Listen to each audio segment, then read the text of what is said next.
What's up, everybody? Destin Legary here in a Google Hangout where Warren Spector will be joining us in just a moment. We're just going to have a discussion with him all about Epic Mickey 2 and his history as a game developer. Now, today I will be here as a moderator, just moderating the chat, and we're just hanging out with some fans of Warren's work and everything that he's done throughout his career. Now, while we're going, you guys can actually tweet at us or post your comments below if you're on YouTube. And let me just see here. Yeah, oh, and we'll actually ask them live during the broadcast. So let's get to introducing everybody who is with us in the chat today. First up, we have Jose Mejia. Hey everybody, how's it going? Hey Jose, how are you today? I'm doing great. How about yourself? Good. Where are you calling in from today? South Carolina. I don't know if there's anything around here, but we have internet, so that's cool. All right. And next up, we have Antonio. Antonio, how are you today? I'm good. And where are you at today? I'm East Lansing at Michigan State. Cool. And what are you there doing? I'm actually studying for game design and development. Excellent. That's great. So participant number 3 is Patrick Contry. Hello. Hey, Pat. Where are you calling in from? I'm calling in from sunny San Diego. Cool. And I noticed you have a lot of Nintendo things. Nintendo things, yes. I'm somewhat of a retro game collector. I'm also a member of the retro gaming community at RetrowareTV.com. Cool. All right. And are you enjoying yourself today? You having a good day? So far, so good, Destin. Yeah. Yoshi's looking extra pretty. And then we have Chase. We actually have 2 Chases. The first we will introduce is Chase Holton. Hey, how you doing? Good. Chase, where are you calling in from today to talk to Warren? I'm calling in from Detroit, Michigan. Detroit, Michigan. What are you doing out there? Learning game development at CCS, College for Creative Studies. Yeah? Yeah, Cool. buddy. Cool stuff. And the last participant is CR, I've been calling him. The second Chase. How are you doing today? I'm good. I'm great. Yeah. Where are you calling in from today? From Austin, Texas. Mm-hmm. And what are you doing in Austin, Texas? I am a game designer in between contracts currently. Oh, okay. Well, I can't wait to hear your question. Now, of course, the guest of honor is Mr. Spector, who is just getting set up at the moment, and we will be talking to him in just a few seconds. But I want to remind you guys that you can tweet at us, twitter.com/IGN, and you can also leave a comment on our YouTube channel during the live stream, and we will take them. If you're interested in pre-ordering the game, we also have a link to the GameStop pre-order address where you can get the game early if you are excited about Epic Mickey 2. But I think we should get this thing started and start with our first question. Well, first of all, Mr. Spector, are you there? Okay, we can't hear you quite yet. But I can't be heard. Can I be heard? There he is. I just got unmuted. All Everybody right. afraid. Be very afraid. How are you doing today? Doing great. Doing great. So this is the first time I've done something like this, so we'll see how it goes. Yeah, us too. Same thing. Fingers crossed. Oh, awesome. Yeah. So it's going pretty well today, and we're going to throw it to some fans who have some questions for you. Uh-oh. Oh. I've been told to ask you how my audio is. You sound good. I sound good. That's a first. Yeah. Okay. All right. So our first question is from Jose Mejia. Jose, what would you like to know? Oh, it's my turn? All right, good. The first that I ever heard about Steam Mickey was while playing the first level in Mickey Mania. Are game design decisions ever made with the intent of pointing young fans in the direction of old cartoons they might have missed? Old cartoons, yeah, for sure. I mean, one of the big things that I hoped we could do in the Disney Epic Mickey games was sort of honor Disney's history. It's amazing. If you look back at 80 years of Disney cartoons and films and stuff, there's so much there, and I think a lot of people have forgotten about that. So absolutely.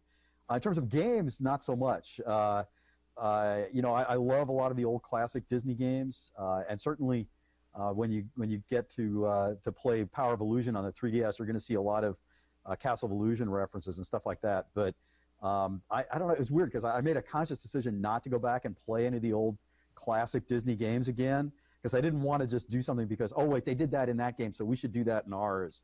But if we remind people of Disney's past and drive them back to some of those old classics, whether they're games or movies, I'm a happy guy. That'd be great. Cool. Well, thank you very much for your question, Jose. And we'll come back later. We're going to do an open forum in just a little bit. But our second question is from Antonio. Antonio, are you ready? Hi. Yep. All right, so... Oh, go for it. I'm sorry. I'm a game design student graduating this summer. What advice would you give me and those trying to get their foot into the game industry? The best advice I can give you is make games. I can't tell you how many people I've given jobs to because they were able to hand me a disc that, I guess I just dated myself, but they handed me a disc that had their version of a game that I'd worked on. I mean, one guy, when I was working on one of the early Ultima games, he literally recreated, just completely duplicated Ultima 5. And I was just so impressed. I mean, oh my God. I mean, he reverse engineered this entire game, and he got a job on the spot. That's so make games, make games, make games, make games.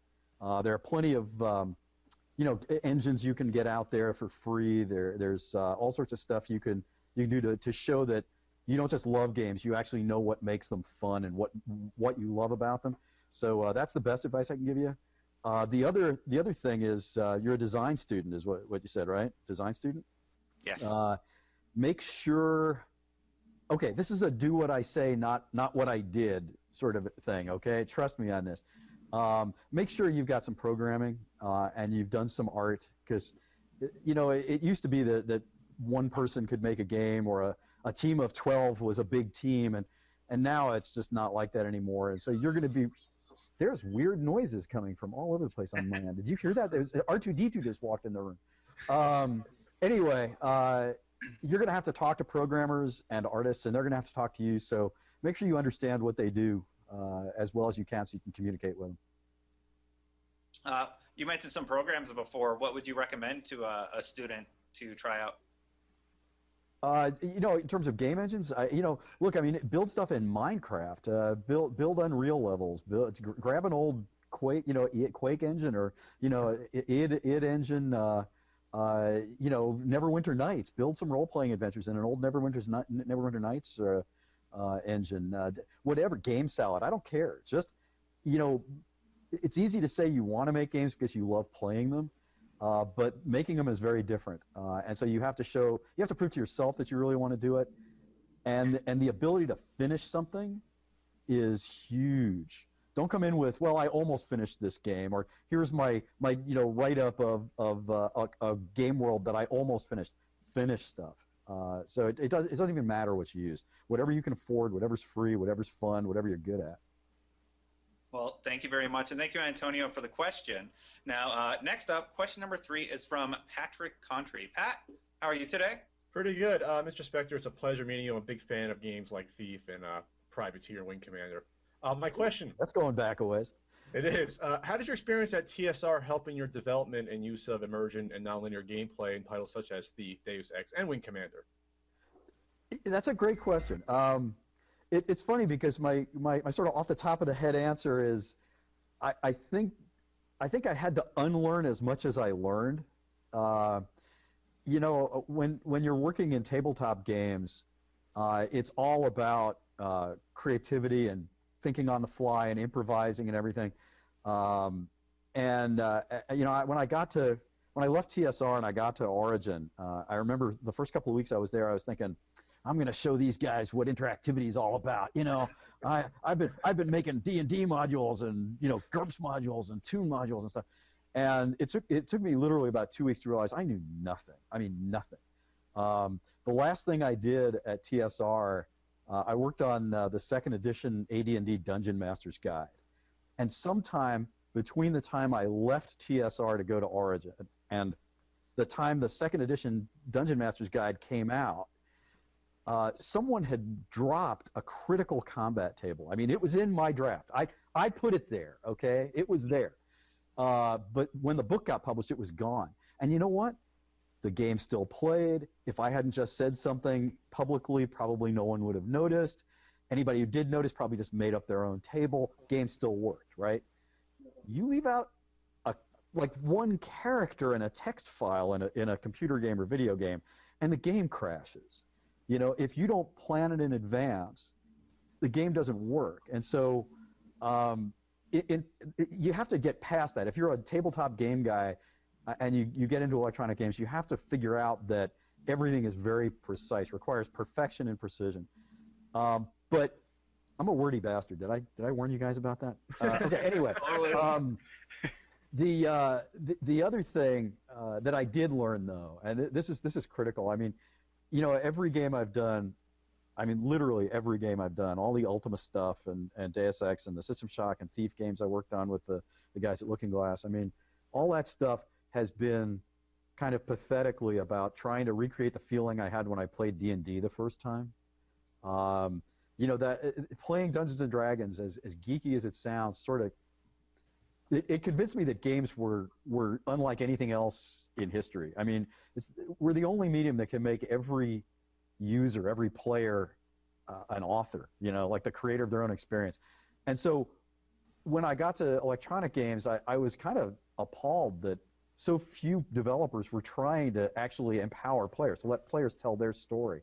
So what I did learn from that experience was, hey, let's try and make games that are about how clever and creative you are as the player, not how clever and creative I am or my team is as developers. So that's a critical lesson I wish more developers would learn.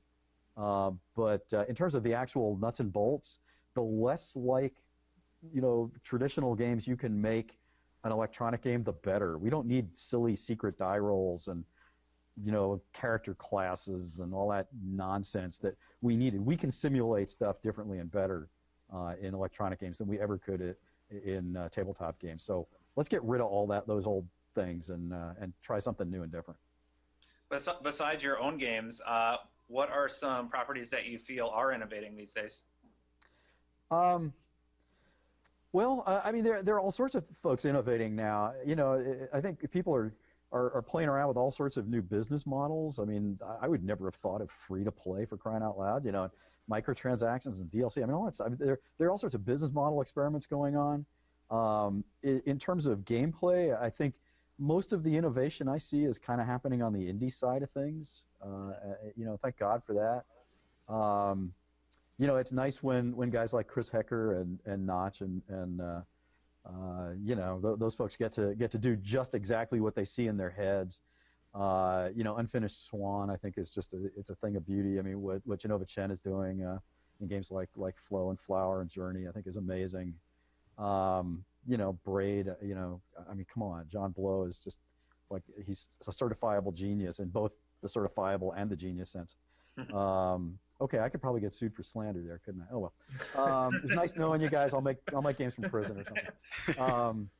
But no, there's innovation everywhere if you look for it. There's far too little, I think, in the sort of AAA console space these days. But you know, when you're spending 30, 40, 80, 100 million dollars on a game, I guess that's to be expected. But there's plenty of other places where there's plenty of innovation coming.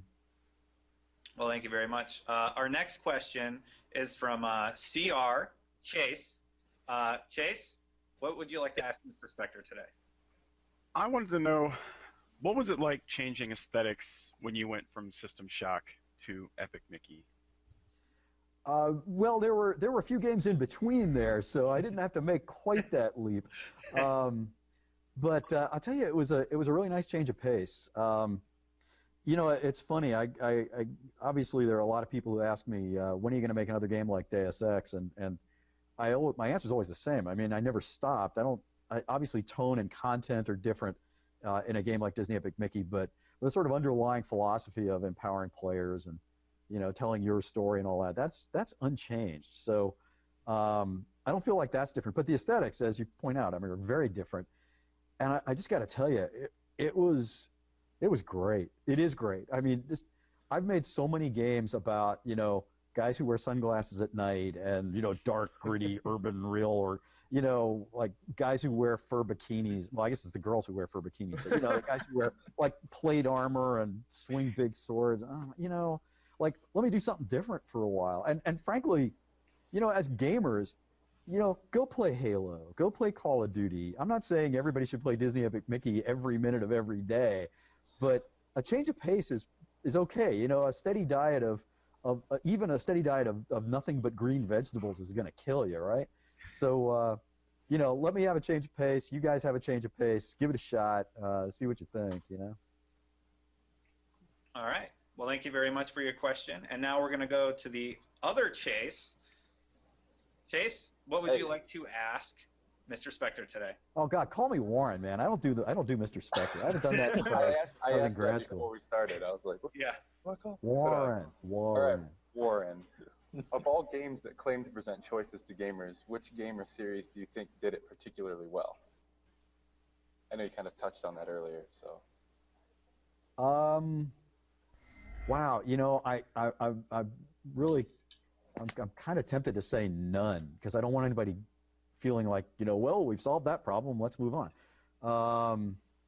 Yeah, I don't know that any game ever really has done it well. There are a lot of games that try now, which is great. I mean, I remember, back in the day when Origin and Looking Glass were making games like System Shock and Ultima 7 and Ultima 8 and all that. And, we would look at each other and just go, why isn't everybody doing this? Why are we the only people doing this? And now I look around and at least people are trying. I mean, with Knights of the Old Republic, Mass Effect, Fable, Grand Theft Auto, Dishonored, yay, go my old team. BioShock, all the stuff that Bethesda's doing. I mean, at least people are trying now. So we're seeing more and more of that, and I think gamers are starting to expect it, and maybe someday we'll get it right. But for me, until somebody makes a game where the choices are more compelling than what gun do I use to kill that thing, or do I go through that secret tunnel to avoid being seen, or do I run out with my guns drawn? Until somebody does something that's, I mean, frankly, as interesting as what we're doing right now, right, and makes this compelling, I don't think we've solved the problem. So that's a huge non-answer. That's the best you're going to get out of me now. That's cool, though. Thanks. Are you trying to tackle that exact problem with Epic Mickey 2? Not so much with Epic Mickey 2. With Epic Mickey 2, well, let me start back with Epic Mickey, actually. When Disney approached me about doing the first Disney Epic Mickey game, I mean, okay, like two things went through my head. Well, three things, probably about 20 things. But the first one was, no, I don't make games for kids. And they said, no, we want you to make your game. So, okay, that's kind of cool. I was sitting there thinking, all right, this might be fun. And then I started thinking, wow, even if we fail, working with Mickey Mouse, we're okay. Footnote in history time, guys. Let's go. But the third thing, and that is relevant to what you asked, I thought, I've spent the last 30 years of my life trying to make games to show people that games are not movies and are not novels, and they really are about players making choices and dealing with the consequences of those choices. And I thought, I mean, this went through my head like a bolt from the blue. It was like, wow, if Mickey Mouse is my star, I might be able to get a lot of people exposed to that idea that have never thought about it before. And so with the first Mickey game, what we really ended up doing was what I call choice and consequence light. It was kind of, let's just sort of ease kids and non-gaming adults into this idea that gamers, all you guys get it now because you played all those games that I just mentioned. But there are a lot of people out there who don't even think about games as anything more than kill that thing or solve that puzzle. And with Mickey 2, all I wanted to do, and all the team did a great job of, by the way, was amping that up. So now people who expect sort of Deus Ex level of consequence for their choices, I think they're gonna see a lot more of what they expected to see perhaps in the first Mickey game. But now we've got that sort of mainstream audience sort of up for it. So it's just trying to go a little bit further with that idea. That's really about all we were trying for in the second game. If we get lucky enough to do a third game, fourth game, who knows where we'll go. We're not talking about that today. Epic Mickey 3 confirmed on IGN? We're not talking. We are not talking about there. Don't go there. Don't go there. Okay. Well, what we're going to do now is we're going to take questions from you guys, where we've been getting them in on Facebook, Google+, YouTube, IGN.com, and throw them to Mr. Spector. The first question we have is actually from a guest. I thought it was a pretty good one. The Epic Mickey 2 demo on PSN is just awesome. Will you release the original Epic Mickey for a PS3 release? Okay, here's what everybody needs to do. Okay, listen, come in close, okay? Everybody needs to send cards and letters and emails to the Disney Corporation and say, we want Disney Epic Mickey 1 on high-definition platforms, okay? There are two things I do every week. I bug somebody at Disney to let me do an HD version of Mickey 1, and I bug somebody at Disney to let me do a Ducktales game. So could you guys just jump on in there and help a fella out, and tell Bob Iger and the rest of the guys at Disney that you really want this, and maybe it'll happen. Okay? All right. Good. Now back to this. Here we go. Okay. You didn't hear that from me. All right. So somebody just answered that question. But anyway, our next one is from Motorsports 88. Do you plan to create something related to the Deus Ex world? The first one is one of the greatest RPGs ever. Well, okay. Here's the deal. I work for Disney. See, and Eidos, which is owned by Square Enix, owns Deus Ex. So I hope there are more Deus Ex games, but unfortunately, I probably won't be making them in the foreseeable future.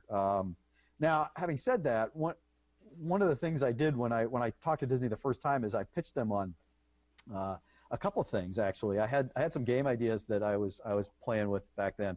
One was a big epic fantasy role-playing game, and the other was a near-future science fiction game set in a dark version of the real world, which you could charitably call Deus Ex with the serial numbers filed off.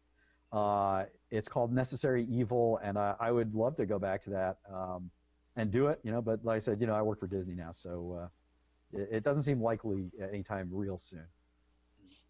Okay, next question is from Go Ganondorf. Why don't the bad guys win more often? Probably because gamers typically play the good guys, and gamers don't like to lose. I don't know if you noticed that about gamers. They don't take losing very well. It's funny because years and years ago, I pitched, when I was working with Electronic Arts, I pitched a game concept called, what do I call it? Death and Destruction, the Mad Scientist Simulator, where you were playing the mad scientist and trying to stop all the people who were trying to stop you. The scientist in the white lab coat, the young couple who always stop to make out right when they're about to get squashed by some horrible monster.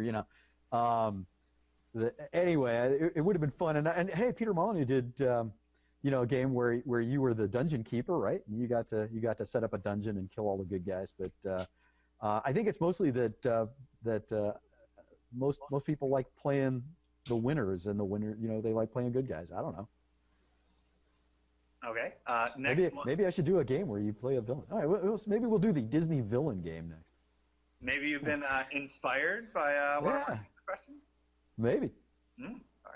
All right. So the next one is from Sebmid. What is the best game in 2012? The best game in 2012? Come on. How am I supposed to answer that? It's Disney Epic Mickey 2, The Power of 2. Obviously. Or maybe Disney Epic Mickey Power of Illusion on the Nintendo 3DS TM.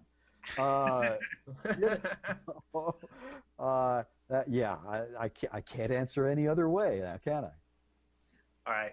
Well, let's ask you a question about Epic Mickey 2. Will the PC version have co-op? If so, will it be local or online? all platforms, it's the same game. Other than people who work for Sony or Microsoft or Nintendo, no one should care if there's a unique feature for their console or their game system. I just don't understand making a different game for different platforms. So no, it's the same thing. Split screen, side-by-side co-op. I mean, it was, on every game I make one decision that I just, I go, wow, what was I thinking? After we ship, I just go, what was I thinking? In the first Mickey game, it was, let's have nobody talk. That was dumb. And then in this game, I've got a funny feeling it's going to be, why didn't we do online co-op? what was I thinking? But it was a choice. It was a decision. Just to have people like actually socialize instead of virtually socialize. So we'll see if I was right. But I want people playing together, not talking at each other. Wow, a Google Hangout is not the place to say this. But I want people really socializing, not virtually socializing. So in Disney Epic Mickey 3, are you going to have that? You're not giving up, man. I admire your spunk, but it's not going to work for you. Keep trying, though. All right. I might slip up.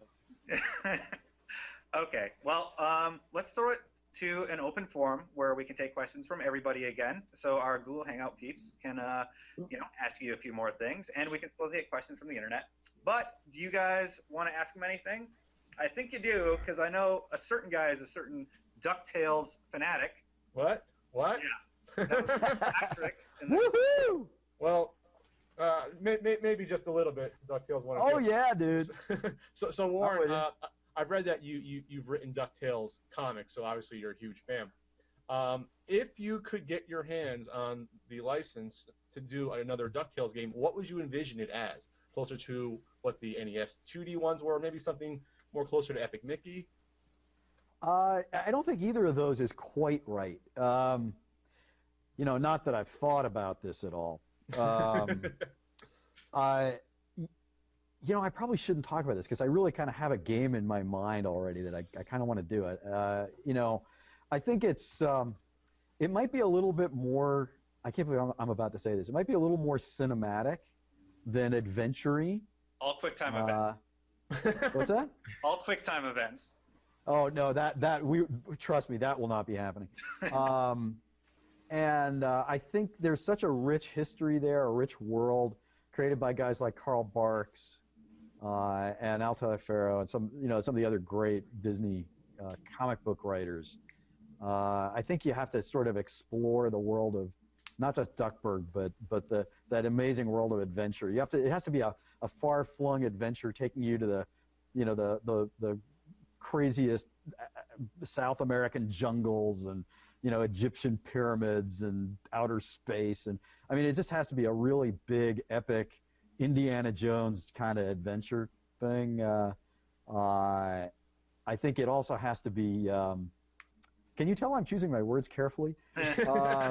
Yes, you're not really saying what type of game it actually would be. Well, I think if you look at all the games I've done, you kind of have a clue. I mean, it's going to be a story game if I ever get to do it. It's going to be one about players deciding how they're going to overcome challenges. It's going to be all that stuff. Again, like I kind of think it might be worth going a little bit more cinematic and a little bit less sort of contiguous world, full exploration sort of thing. And it has to be more than two-player co-op. It has to be multiplayer because you've got to be able to play Donald and Scrooge and Huey, Dewey, and Louie. Maybe I've always kind of liked the idea of one player controlling all three of those characters. Kind of fun. And Launchpad maybe, and it's got to be really multiplayer. So yeah, I probably shouldn't say anymore. So Duckburg. DuckTales 16-player online co-op experience is on the way. Could happen. You never know. Okay. Do we have any other questions that you guys would like to ask? No, Antonio? Yeah, I have a question. Is there a particular game you've made in the past that you wish you could revisit with like the new current technology we have today? Yeah, absolutely. I think about that a lot too. Underworld, Ultima Underworld 1.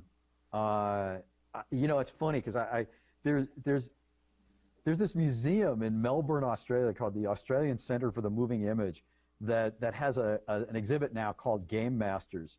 And like I was flattered and lucky enough to be one of the game masters whose work they featured, along with Tim Schafer and Peter Mon and a bunch of others. And they actually got Underworld, System Shock, Deus Ex, and Disney Epic Mickey running. They had them actually playable there at the museum. And I mean, Deus Ex and Mickey, I hope you can get running, but getting Underworld running is like impossible. And I got to play it again for the first time probably since like 1990 or some craziness, 92, whenever it came out. And, you know, other than the fact that we thought it was a good idea to use every key on the keyboard as part of our control scheme, and we're back to what was I thinking? You know, if you put modern graphics on that, and I mean, and really tweak the UI, it would still be like state of the art in role playing, which is pathetic as a note. But man, EA, go! I mean, I can't do it. Like I said, I work for Disney, but you know, they should just take that game and update it. I mean, it still holds up. I was stunned. I was absolutely stunned. Unplayable, completely unplayable because of the controls. And the fact that the textures are all like warping and stretching as you look around and everything, but still everything else held up really well. Well, those all sound like features to me. Features. Back in the day, maybe they were, but not anymore, pal. Okay. Well, guys in the Google Hangout, if you have a question, raise your hand. But I'm going to take a question quick that we got from the internet. And Character said, I just finished the Epic Mickey 2 demo for the PS3. Excellent, by the way. And noticed that the demo has stereoscopic 3D support. Does the 360 and or Wii U versions of Epic Mickey 2 have stereoscopic 3D support as well? No, that is a PS3 exclusive that I'm sorry, I'm trying not to laugh because there are so many things that even at this moment I'm not supposed to talk about. And that's one of them. I mean, there are whole lands and game systems that we haven't even told people about. And the fact that that's in the demo is awesome. So you didn't hear about it from me, but I'm so glad it's finally out there, man. That's cool. Yeah, it looks great, doesn't it? I mean, holy cow. Okay, it looks like we had a question from CR. CR, what would you like to ask? By the way, I want to say that D&D really has helped me out I've worked at other game companies and kind of made friends simply through playing pickup games of D&D. Sure. My question is about cutscenes because I've mostly worked on those in games. There are two different camps. There are people that think they hinder gameplay, they kind of stop, they kind of break things apart, and there are other people who think it immerses you further in the story. What side of that spectrum are you on? Do you think they help or do you think they hurt? I'm right in the middle. Sorry. I think for some games they're really good and appropriate, and for some games they're really wrong and inappropriate. If you're making a game like Disney Epic Mickey where you're honoring essentially a film and theme park company's history, if you don't have cinematic moments, I think you're kind of missing a bet. In a game like Deus Ex where you're trying to convince people that they're actually in another world, the real world in particular, I think it's failing to have them. But having said that, they're a really easy way to communicate story, and we're still kind of immature enough as a medium that no one's figured out how to tell a story effectively. That's an overstatement, but you know, it's hard to tell a story without using cutscenes. So they have a place in some games. The less you can use them, the better, in my mind. But in a game like Disney Epic Mickey, they're not only appropriate because of the subject matter, but also they're kind of nice rewards. They're a nice opportunity to sort of take your hands off the controls and sit back and relax for a little while. The one thing is, and since you've worked on them, you probably don't want to hear this, but you got to make sure you can skip past them. Oh right. My gosh! I mean, mean, totally. You got to be able to skip past them. But so I'm right in the middle somewhere. Cool. Speaking of cinema, we actually had a question from a guest who asked, with the purchase of the Star Wars franchise, do you see yourself working on Star Wars properties? I would love to. But honestly, I'm really enjoying working with the Disney standard characters. And like I said, if I'm hoping that there are more Epic Mickey games. Obviously, I think there's lots more to do with Oswald. I really want to do a duck game. I know exactly what I would do with exact at the high level anyway. What I would do with a whole series of Goofy games. I really like that. And if I were to branch out beyond that, honestly, I just really love to do a Marvel game. I've been a Marvel Comics geek as long as I've been a Disney geek. I bought Spider-Man #2 when it came out. Started reading the first Fantastic Four comic I read was the one with the red ghost. I think it was #13. I'm an old guy, and honestly, there have been some pretty good Marvel games, but I don't think there's ever been a great one. And I think I know why that is, and I'd like to tackle that. Star Wars would definitely be up there, but I think I'd like to do a Marvel game before I did a Star Wars game. Okay. Well, hey guys, did anybody else here have some questions for Warren in the Google Hangout? Pat, what do you got? I'm back again. Power of Illusion for the 3DS on its way. Spiritual successor to these two games, Castle of Illusion. Yes, all right, the geek level is going way up. The geek meter is pegging.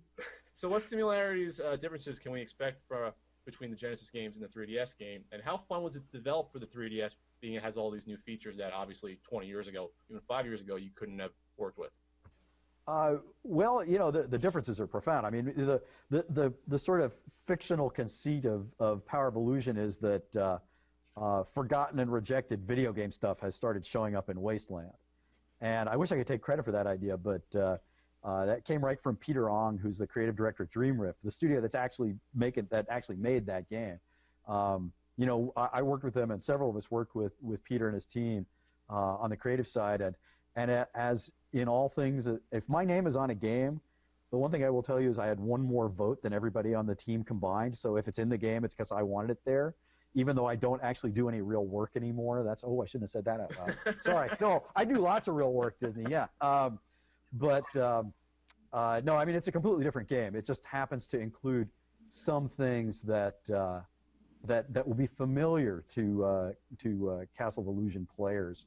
But the thing is, you asked about is it fun to work on the system with all its new, the stereoscopic 3D stuff and everything. And part of the reason I really wanted to work with Dreamrift in particular was, if you look at their earlier games, Henry Hatsworth and Monster Tale, they are like the supreme masters of top and bottom screen interactions. I just realized you can't see me when I do my hands like this. It just looks like I'm doing my laundry or something. No, I mean, they really just mastered that top and bottom screen stuff. And then when I was sort of auditioning potential developers for Power of Illusion, Peter came in with a pitch for a game. It was magical. I mean, he came in and said, yeah, here, I've got a pitch. Let me give you my pitch for a game about where you draw things on the bottom screen and they appear on the top screen and change the environment on the top screen. And, we got the gameplay kind of worked out, but we don't have a fiction yet, And I said, I think I might have some fiction for you, I mean, it just fit in so well with Wasteland and the Disney Epic Mickey stuff. So it was kind of a match made in heaven. And working with those guys has been a ton of fun, absolute ton of fun. We managed to come up with a way to get not forgotten and not rejected stuff into Wasteland, which is something I'd been wrestling with for a while. And so that Power of Illusion managed to pull that off in a pretty creative way. And it's just a nice homage to classic 16-bit side-scrolling platforming play. And you forget how much I'd forgotten how much fun it was. Just that simple, pure, side-scrolling 16-bit fun. It's amazing. I mean, if anything, I'm worried people are going to like that better than the game that we worked on here. Buy them both. They're awesome. I really hope nobody makes a GIF of what you were doing before. That might be kind of bad. Excellent. Anyway, oh boy. I just tangled up the mic cord here too. That's pretty funny. I'm gonna spin back the other way. Hold on. All right. All right, I'm back. A question from another guest. And guys in the Hangout, if you have a question, just raise your hand and hold it there so I know you got one. But the question from the guest was, what's your take on crowdsourcing stuff like Kickstarter? I think I'm glad it exists. I think it's great for certain things and certain kinds of games.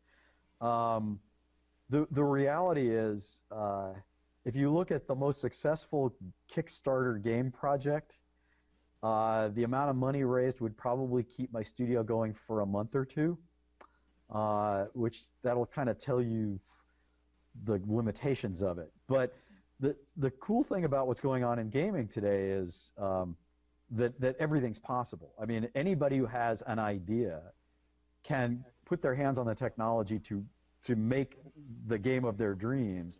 And there are so many ways to reach an audience. I mean, that if you have an idea, you can make it, sell it, and get it to people. And so for some teams, some projects, Kickstarter is fantastic because, I mean, you don't have to worry about, corporate masters and all that stuff that a lot of us have to worry about. But I don't know that I could do it because I don't really make games with 4-person teams anymore. Tim Schafer is way smarter than I am. I mean, he's set up Double Fine so they can work on lots of small stuff, and I think there's a big future in that, and that's a direction I actually think is interesting even for Junction Point. But right now we're kind of a big project studio, so glad it exists. Not sure it's right for me right this minute. Have you seen any Kickstarter projects that have gotten kicked off that you're really excited about? Well, I'm real excited about anything Tim does. I mean, Tim Schafer is he's the funniest guy and one of the nicest guys in the game business, and so I go out of my way to grab his stuff. Beyond that, to be honest, I think like everybody at Junction Point, I've been so heads down making Disney Epic Mickey 2. I haven't had time to really keep up. Yeah, I mean, like I have Dishonored sitting on a shelf at home. I'm so far behind on my playing. You wouldn't even. Anyway, next question. I don't know. All right. Well, a great one came. Oh, Antonio, what would you like to ask? My question is, in class we make games, and there tends to be what we refer to as happy accidents, where there's a bug or a glitch, and ends up being really cool to the point where we leave it in the game just because. Has that ever happened to you? And if so, is there like a particular moment or example? That happens all the time. Happy accidents are terrific. They're better when you discover them before you ship than after. But yeah, it happens all the time. I mean, in fact, kind of my whole career has been driven by a happy accident. I was working on Ultima 6, and with Richard Garriott, Lord British, and back then the best we could do in terms of empowering players to tell their own story was to design like 2 solutions to every puzzle. I mean, we just really, it was hard coding all the player choice. And there was one puzzle that we just came up with one solution. It was a failure on our part. We couldn't think of another way to get past this. And to make a long story short, I was watching one of the testers play in this spot, and he needed the telekinesis spell to flip a lever that was on the other side of a portcullis, okay? So player, lever, portcullis. And he didn't have the telekinesis spell. So I was sitting there watching him going, oh, you're going to have to go double back and go find the telekinesis spell. And instead what he did is he took a character from his party named Sherry the Mouse, who just happened to be small enough to go under the portcullis, which we had simulated just deeply enough that there actually was a gap in the world at the bottom of it. And so Sherry the Mouse went over, flipped the lever, and he got through without having the telekinesis spell. And so, I mean, that was a total accident. And I just said, after I got up off the floor, I said, I am going to do that on purpose for the rest of my life. So, yeah, I mean, that kind of thing happens all the time. I mean, in Deus Ex, we had these things called LAMs, light attack munitions, that you could attach to the walls. And we didn't plan this. I mean, people started planting one on a wall and then jumping up on it, and then putting another one up higher above them, and jumping up on it and reaching down and grabbing the first one. They started creating lamb ladders, to get places we didn't plan. I mean, and for most people that's a bug, and for us, we just looked at each other and went, "Oh yeah, cool." They figured out how to do something as a result of a complete accident. So yeah, it happens all the time. I mean, it happened in Mickey. It happens in Mickey 2. Yeah, revel in that. I mean, just make sure they don't break your game. Hey guys, we have time for one more question. Do we have any in the Google Hangout? All right, I will go with CH Chase. You're the last question for Mr. Spector. All right, sorry. Warren. I had to unmute it real quick. You talked about puzzles and games and multiple solutions. Like, what are your thoughts on challenge in video games nowadays? Like, do you think that classic difficulty is more successful, or just what would you prefer? I don't know. Like, I was just thinking about that. Like, I think in general, games have gotten easier over the years. I mean, I went back and tried to play the first Legend of Zelda game recently, and like, did I beat it? How did I beat it? How did I? I mean, that game is really hard. So in general, I think games have become easier, which is probably a good thing. But the whole approach that I like to take and that my studios have taken over the years, I think addresses that problem. I mean, the thing, people ask me all the time, like, if you could give me one clue about Disney Epic Mickey 2, what would it be? Give me a hint. And I think they expect me to say, use the bazooka against the purple monster, or something like that. And what I always tell them is, if something is too hard for you, or you're not having fun, try something else.